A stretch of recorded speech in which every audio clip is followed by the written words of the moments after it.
Selamat datang guys. Di video berdurasi 20 menitan ini, gue akan mewawancarai seorang YouTuber ternama dari Rusia, yaitu Turah Partayana, tentang kenapa sih beli Turah pilih kuliah di Rusia. So, 10 menitan pertama, gue akan lebih berbicara tentang alasan kenapa beli Turah mau kuliah di Rusia atau pilih Rusia. Dan 10 menit berikutnya, dia akan berbicarakan tentang pengalaman dia waktu dia daftar di kuliah di Rusia tentunya. So, semoga video ini bermanfaat untuk kita semua. Sebelum kita mulai, jangan lupa ambil bolpen, dan kertas untuk mencatat informasi penting berikut ini. Let's go guys.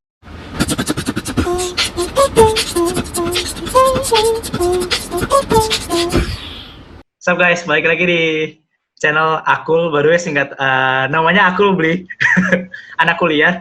So, kali ini gue udah bareng sama Turah Partayana guys, Turah Partayana. Wih, halo. YouTuber terkenal di Rusia. So, jadi hari ini gue mau ngobrol-ngobrol bareng Bli untuk gimana sih pengalaman waktu itu kuliah di Rusia, Bli. Kok bisa? Pengalamannya? Iya, pengalaman. Jadi kayak pertama dari waktu itu kok bisa Bli kepikiran Rusia gitu kan. Terus abis itu kenapa pilih Rusia, cara kesananya. Mungkin bisa mulai dari gimana waktu itu bisa kepikiran Rusia gitu, Bli. Oke, jadi jelasin dari awal dulu ya kayak. Oke. Sebenarnya aku udah jelasin juga di YouTube sih, sama kalau misalnya ada acara juga aku udah jelasin. Jadi sebenarnya awalnya tuh aku kan SMA itu anak teater ya. Jadi kayak kerjaannya tuh maksudnya dispensasi. Sekolah itu jarang. Misalnya dispensasi itu kadang-kadang 3 kali seminggu kan. Terus rambutku tuh panjang gitu loh, jadi dibolehin sama sekolah. Kayak gimana ya? Ya udahlah, bebasnya sekolah gitu sebenarnya. Tapi gimana ya, meskipun nilaiku maksudnya termasuk nilai standar juga di sekolah, gimana ya, wali kelasku tuh nggak suka kalau aku tuh kerjanya dispen terus, padahal dispensasi kan membantu sekolah ya, kayak aku tuh kayak teater tuh kan mewakili Bali lah gitu, mewakili sekolah lah kayak gitu kan, untuk lomba-lomba. Cuma mereka tuh kayak masih nggak setuju gitu loh, apalagi anak teater kan, terutama wali kelasku guru fisika loh, jadi kayak apaan sih nih orang gitu, kerjanya teater terus kayak gitu. Akhirnya pas pengambilan raport itu papaku bilangnya bapakku bilang kayak bapakku datang ngambilin raport kan, terus akhirnya dia ngadu gitu, kayak ngasih tahu kayak nih anaknya bapak kerjanya dispensasi terus nih, nggak pernah belajar gitu ya, meskipun nilainya lulus aja tapi kan kasihan pak gitu, anak bapak nih kuliahnya nanti gimana ke depannya. Nah dari sanalah kayak sudah sedikit kecewa sih, karena keluarga aku kan di bidang bisnis nih, jadi kakakku properti gitu loh. Maksudnya gimana ya, kayak semua udah punya kerjaan masing-masing lah, kecuali aku tuh masih nggak jelas gitu kan. Apalagi ditambah di Bali tuh kerjanya tuh jalan-jalan, ya tau lah orang Bali kan santuy gitu. Bali mantap loh. Iya, jadi kayak udah muak gitu loh. Pas kelas 2 SMA pengambilan rapor akhirnya bilang, ya udah kamu anak terakhir nih, kamu udah kuliah di luar negeri aja, di mana bebas nanti bapak biayain gitu dia bilang. Aku kan kayak cuman cukup tahu aja, oh ya udah persiapan berarti ini gitu. Ikut les bahasa Inggris segala macam, dan itu udah mulai inisiatif sih. Dan akhirnya pas kelas 3 SMA baru naik kelas 3 SMA itu aku langsung direkomendasi kuliah di Jerman awalnya, di Jerman, bukan di Indonesia. Jadi pas di Jerman itu aku tuh kayak gimana ya? Pas di Jerman, maksudnya pas pendaftaran ke Jerman itu ternyata untuk belajar bahasa Jerman harus di Jakarta 10 bulan. Dan sedangkan ya kamu tahu kan kelakuanku tuh kayak di SMA di Bali aja kerjanya jalan-jalan gitu loh. Maksudnya apalagi nanti disuruh di Jakarta. Maksudnya ibu kota kan besar tuh, luas, apalagi malah keren dan segala macam. Maksudnya mindsetku yang masih bocil, yang maksudnya kayak kerjanya otaknya jalan-jalan terus, gak bakal bisa sih belajar di Indonesia lagi kan. Kalau misalnya di luar negeri aku yakin kayaknya bisa berubah gitu loh. Nah mungkin itu sih salah satu nggak jadi ke Jerman, akhirnya pindah ke negara Rusia, karena negara Rusia itu untuk belajar bahasa Rusia itu langsung, jadi kita langsung direct ke sana loh, ke Rusia untuk 10 bulan belajarnya. Terus kita setelah tes TOEFL IELTS, kayak ya maksudnya semacam TOEFL IELTS, kita langsung masuk universitas yang bakal kita tuju sih, kayak gitu ceritanya awalnya. Oke. Jadi dari yang Jerman itu nggak jadi kenapa, Bli? Itu alasannya kayak cuma gara-gara itu doang, gara-gara bahasa Jerman di Jakarta kan. Jadi nggak bisa. Kayak udahlah gitu. Kamu nggak usah lah ke Jerman juga kan, biaya hidupnya juga mahal kan. Meskipun sekolahnya gratis, di Rusia tuh masih murah sih termasuk. Iya. Kalau Rusia bukannya ada bahasa Rusia juga ya, Bli? Sekarang udah ngomong Rusia di sana kan udah lancar gitu kan? Iya, nggak juga sih. Maksudnya kita kan sebenarnya pokoknya belajar 10 bulan itu nggak cukup sih. Aku anggap paling 30% lah kita bisa. Setidaknya kita bisa 30%. Ngomong aja. Maksudnya conversation tuh udah bisa. Iya, 30%. Iya. Sekarang menurut aku untuk diriku sendiri, aku bahasa Rusia aku paling 50%. Karena banyak banget kosakata yang kayak medical, terus bahasa psikolog, itu nggak bisa. Misalnya ngomongin, misalnya nih contoh ngomongin nama-nama nama masakan lah, sendok garpu itu kadang-kadang juga lupa. Maksudnya kayak gimana ya? Kayak nggak sepenuhnya juga kita bisa, tergantung katanya sih. Maksudnya kalau kata ekonomi aku bisa. Iya. Makanya kalau untuk keseluruhan kata nggak bisa. Oh, berarti padahal Bli udah kayak 4 tahunan di sana kan ya, Bli ya? Tapi iya, jadi 1 tahun belajar bahasa Rusia, 4 tahun bahasa Rusia. 4 tahun kuliah, 1 tahun bahasa Rusia. Oh, oke. Jadi ada sekolah bahasa. Berarti udah 5 tahunan ya, Bli ya harusnya? Iya, tahun kelima. Tahun ini lulus. I see. Terus alasan selain yang itu Rusia apalagi Bli? Gak ada, Bli? Kayak misalnya di Rusia kan ceweknya cantik-cantik sana kan. Gak ada sih, aku juga baru tahu nyata cewek sana cantik. Oh, di sana gimana? Aku tuh gak terlalu peduli sesuatu ya, kayak kalau memang di bidangku pinginnya misalnya ya udahlah yang aku suka ya misalnya teater nih atau acting, ya udah kerjaanku cuma itu doang. Untuk ngomongin masalah tiba-tiba berangkat mau ke Rusia itu ya udah nggak ada persiapan gitu loh. Jadi kayak cuma belajar bahasa Rusia di Bali itu cuma sebulan. Dan tentang budaya, masalah makanannya, aku bisa masak apa enggak, itu nggak peduli aku loh. Maksudnya sampai sana aja sampai aku ngerti kan. Jadi untuk cewek Rusia sendiri ketika aku bikin video, loh kok ini menariknya cewek Rusia? Oh ternyata di sini lebih banyak kan cewek Rusia cantik-cantik. Aku baru tahu di sana. Karena netizen sendiri yang ngasih tahu kan. Makanya otak-otak bijaksana itu dari netizen sih. Terus Bli nggak takut sendirian di sana, Bli, tinggalnya? Atau kayak misalnya? Ya dulu cuman gini ya sih, dulu kan aku baru merasa, aku kan anak manja, aku anak terakhir nih, jadi aku punya dua kakak, dua kakak cowok, 1 kakak cewek, jadi aku anak terakhir. Iya. Nah kayak aku baru ngerasain bener-bener temen banget ketika aku masih SMA. Jadi aku udah punya pacar, jadi aku sering double date, triple date sama kakakku gitu loh. Jadi bener-bener ngerasain banget, akhirnya impianku bisa pergi sama kakak nih, bareng-bareng jalan-jalan, nonton bioskop, kayak gitu kan. Iya. Terus akhirnya tiba-tiba langsung berangkat ke Rusia setelah lulus SMA, kan aku kaget juga ya gitu. Akhirnya juga lolos kan. Maksudnya kayak, aduh aku baru ngerasain jadi temen nih kakakku sendiri gitu. Ya pastinya nangis lah, kayak aku juga nggak nyangka sih bakal keluar negeri, aku bakal ngapain di sana ya kayak gitu. Dan semua juga nggak setuju kan, apalagi aku orangnya manja banget. Ya udah persiapan diri nyampe sana biasa kok. Cuman kayak ekspektasi doang lah gitu. Karena aku orangnya cuek banget kan, kayak ya udahlah kalau mau jadi apa ya udah gitu aja. Sama lah, Bli. Aku juga di sini kan anak terakhir dan anak pertama. Maksudnya anak satu-satunya. Terus kayak terus kayak awal kan kayak aku masih di Jakarta kan, ngeliat kayak ada orang yang kuliah di luar negeri, wah enak banget gitu kan. Pertama-tama tuh banyak kan YouTuber yang kuliah di luar negeri kan, kayak aku liatin wah ini keren banget di situ sana kan. Terus aku yaudah deh aku pengen ke Singapura kan. Aku coba tes di NUS. Terus setelah beberapa lama di sana kayak setahunan 6 bulan pertama gitu aku kayak sedih banget gitu ya, sepi gitu, kayak biasanya kan nggak ada orang tua gitu kan, kayak ngomongin udah jangan main game kebanyakan gitu kan. Di sini kan aku bisa main game terus. Coba jadinya kayak gak ada yang ngingetin ya, terus kayak lama-lama gak ada yang ngingetin ya.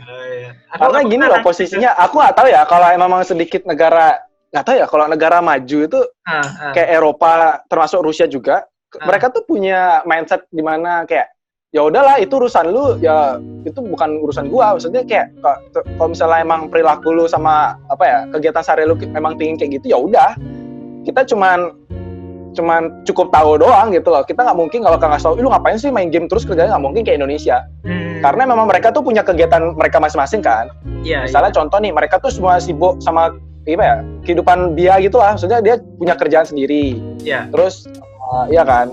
Terus belajar juga Jadi kok mereka ngurusin orang lain, jadi kayak loh urusan gue ini belum selesai gitu loh maksudnya.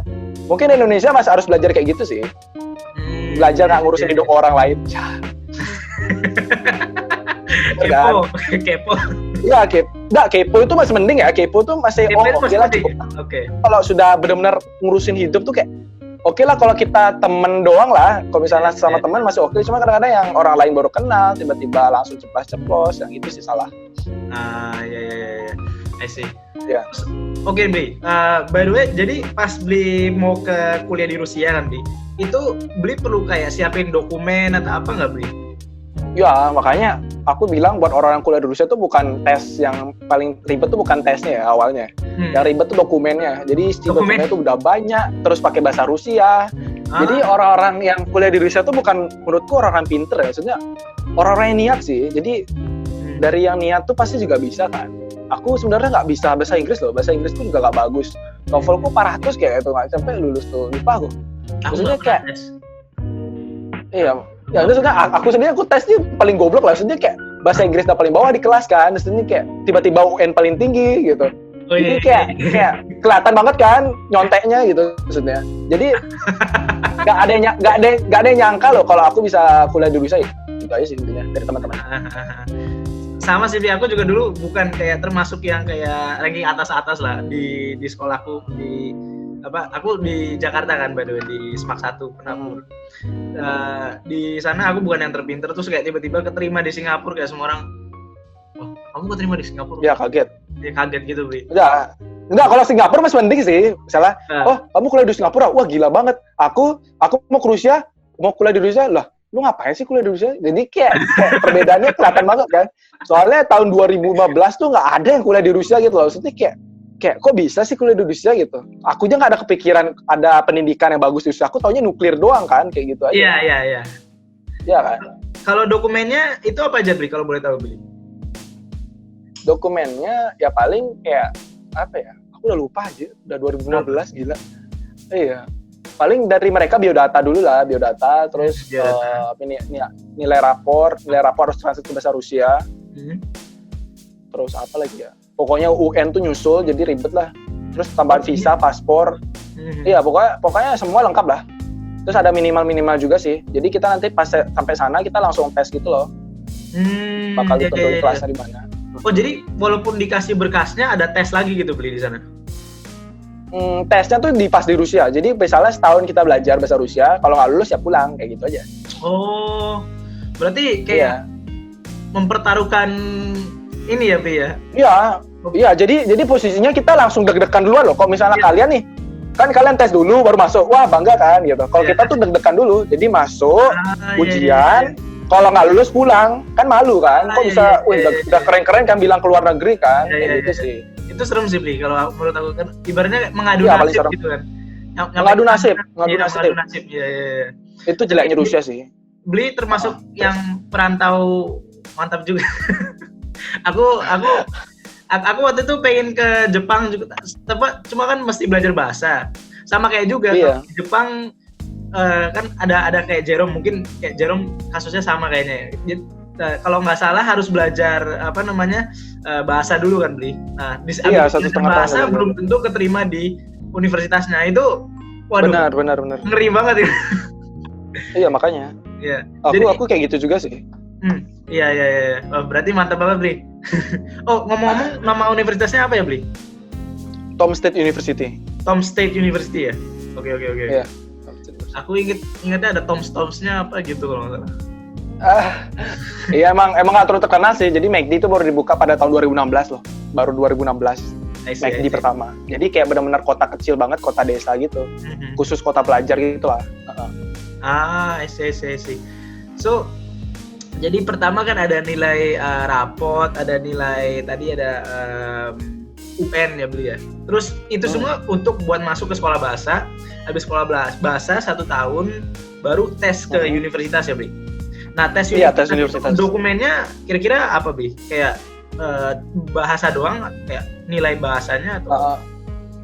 Sebenarnya aku pas baru masuk ke Rusia itu masih mandiri. Jadi belum beasiswa. Pas aku baru mulai masuk kuliah baru aku beasiswa. Jadi sebenarnya kontrak untuk beasiswa Federasi Rusia itu belajar bahasa Rusia terus 4 tahun. Jadi skala 5 tahun kan. Jadi aku ngambilnya tuh pas 4 tahun doang. Makanya jadi kita sebenarnya tes itu harus di Indonesia karena emang kita ngambilnya beasiswa dari perantaranya tuh di Indonesia kan. Jadi tapi beasiswanya dari Federasi Rusia. Untuk tesnya kalau di kampus ya gimana ya? Cuma 3 mata kuliah doang sih. Apa sih namanya? Obses-Poznannya itu apa ya? Sosial, matematika sama bahasa Rusia. Jadi ada pilihannya gitu loh, bahasa Rusia, matematika, sosial atau enggak sejarah ekonomi Rusia. I see. Bisa kan ekonomi Rusia kan, makanya aku menghindar sih sejarah ekonomi Rusia. Oh, mesti belajar sejarahnya juga ya, Bri ya? Iya, sejarah ekonomi Rusia tuh udah sejarah Indonesia masih nggak tahu kan, kerajaan Majapahit aku masih rada lupa. Ini udah tiba-tiba apa ya masuk sejarah ekonomi itu gimana gitu. Di Bali padahal ada kerajaan tuh. Gimana? Di Bali ada kerajaan kan kalau nggak salah, aku lupa dulu pernah. Iya di Bali. Apa ya? Kita kan kerajaan, Indonesia kan kerajaan. Iya banyak kerajaan. Majapahit. Oke, apa namanya tadi? Berarti cuma jurusan dia apa ya, Bri? Sorry, aku lupa nanya. Aku manajemen bisnis, manajemen ekonomi. Ya. MBA berarti ya, Bri? Enggak, aku masih S1 dong. Kalau S2-nya MBA berarti? Enggak, kalau nggak tahu ya, master management kayak management. Kalau MBA itu kan master business administration. Beda sih. Beda ya? MBA itu kayaknya beda kelasnya dia. Kalau di Rusia aku nggak tahu ya, kalau di yang lainnya. Kalau MBA itu programnya beda lagi dia, jadi dibelah dua gitu. Aku nggak tahu kalau masalah masuknya gimana. Cuman aku nggak terlalu peduli sih, yang penting lulus aja lah. Karena saya salah jurusan. Karena emang aku udah bilang kan, aku udah kuliah di Rusia itu emang karena orang tua. Jadi ya udahlah, mau terserah Pak Bapak mau pingin aku dibuang ke Rusia juga boleh lah gitu. Yang penting aku bisa berubah aja gitu aja. Tapi akhirnya jadi YouTuber terkenal juga lah ya, Bri ya? Enggak lah. Ya itu emang, ya maksudnya masih ada sedikit teaternya lah ya. Kalau video itu kan menunjukkan sesuatu ya masih oke lah di fashionku lah. Kalau masuk jurusan manajemen belajar sejarah ekonomi, apa faedahnya untuk otak saya kan gitu. Nggak makin pusing aja dengernya kayak gitu sih. Ini agak melenceng pertanyaan, cuma kayak Bli kenapa dulu mau jadi YouTuber gitu, Bli? Oh itu gara-gara keresahan sih. Itu udah yang gara-gara kamu bilang juga. Itu kan orang-orang taunya yang pertama Rusia. Yang kedua Rusia negara nuklir. 3 Rusia Putin. Apalagi? Terus Rusia Ponchiki, Chernobyl. Maksudnya Chernobyl Ponchiki BG bukan itu? Iya, makanya. Jadi orang-orang tuh mikir pasti semua Rusia kan. Iya. Negara komunis, banyak banget lah. Jadi orang-orang tuh cuma mindsetnya ketika mereka tahu aja, terus langsung tiba-tiba bilang ke mahasiswa yang kuliah di Rusia, lu nggak takut di sana gitu, negara komunis tuh gitu. Apalagi dihubung-hubungkan agama kan, padahal agama sama komunis kan beda. Iya, ya mereka masih mindsetnya agama komunis tuh disamain aja. Jadi akhirnya kayak aku merasa resah banget nih. Ini kadang-kadang orang ini apaan sih? Si Bambang nih kok sok tahu banget gitu. Iya kan? Ya akhirnya ya udahlah aku bikin YouTube. Nih lo aku kuliah di Rusia gini pengalamanku. Kayak gitu sih awal pertamanya ya. Padahal di sana kalau nggak salah aku lihat dari YouTube Bli juga kan budaya orang Rusia mirip-mirip lah ya sama orang Indo. Waktu itu kalau nggak salah ada YouTube. Iya. Yang gitu. Iya, aku lupa nama judulnya. Cuma anyway. Manajemen. Jadi Bli pertama masuk ke sana kan ya. Orientasi itu ada Bli? Orientasi kayak di Indo. Oh enggak lah, dikira gini ya, dikira Indo ya. Enggak, jadi ospeknya itu paling ya cuman perkenalan kampus ya, sama kayak Turki. Iya. Kalau di Singapura juga sama, apa gimana? Perkenalan kampus doang. Di Singapura ada orientasi, cuma sama kakak kelasnya dibilang kayak, kamu mau ikut apa enggak? Gak apa-apa gitu kayak. Terserah. Terserah. Oh gitu? Iya. Jadi ya sih, karena bener sih, kalau SMA masih masuk akal ya. Jadi orang-orang tuh kadang-kadang SMA tuh mindsetnya masih melunjak gitu loh. Kayak merasa mereka setelah SMP ada yang terkenal, ada yang gini lah. Maksudnya masih kanak-kanak lah. Kalau misalnya kuliah itu kan udah sendiri-sendiri nih. Jadi memang urusan kita ya urusan kita, kalau urusan Anda ya urusan Anda. Cuma kadang-kadang kalau di Indonesia nih masih nggak terima sih, aku masih nggak nggak setuju sih kalau ada ospek ya. Apalagi ospeknya tuh sampai marah-marah, pukul-pukulan, main fisik. Aneh-aneh ya juga kan? gitu kan. Iya. Iya, sebenarnya itu salah satu tujuanku kuliah di luar negeri untuk menghindari itu juga sih. Sama-sama. Kalau Makanya ya udah, ketika bapak ingin aku di kuliah di Rusia, ya udah berangkat aja lah gitu. Ada di sini kan. ya. mumpung dibolehin ya beli ya. Iya, mau dimulain, mumpung didukung gitu lah. Ya mumpung didukung. Di sini kalau orientasi juga, lo mau ikut boleh enggak ya udah. Kalau orientasi ya udah, kan? Orientasi juga main ke pantai gitu kan. Oh kan asik kan. Iya, Cuman gini loh, karena aku ngerasain sendiri namanya MOS, aku lihat teman-temanku juga, pengalaman teman-temanku. Iya. Kayak mereka tuh masih kayak itu semua tuh cuman dendaman doang, balas dendam doang. Ya namanya juga kita punya, setiap manusia pasti ada rasa dendaman ya. Iya. Jadi mau kita kayak harus lakuin nih karena tahun lalu gue harus kayak gini, gue pernah ngerasain kayak gini, masa mereka nggak pernah ngerasain sih? Kayak gitu ya, terus sampai kayak gitu ya, terus sampai Barack Obama pindah ke Indonesia lagi kan, nggak bakal jadi. Iya, udah. Tapi ya bener sih, banyak mindset yang beda gitu dari di Indonesia sama di luar negeri gitu kan, terutama di Rusia. Bener. Tunggu, tadi aku mau nanya apa ya? Beli. Kan tadi udah masuk, terus kayak biaya di sana, biaya hidupnya berapa sih, Bli?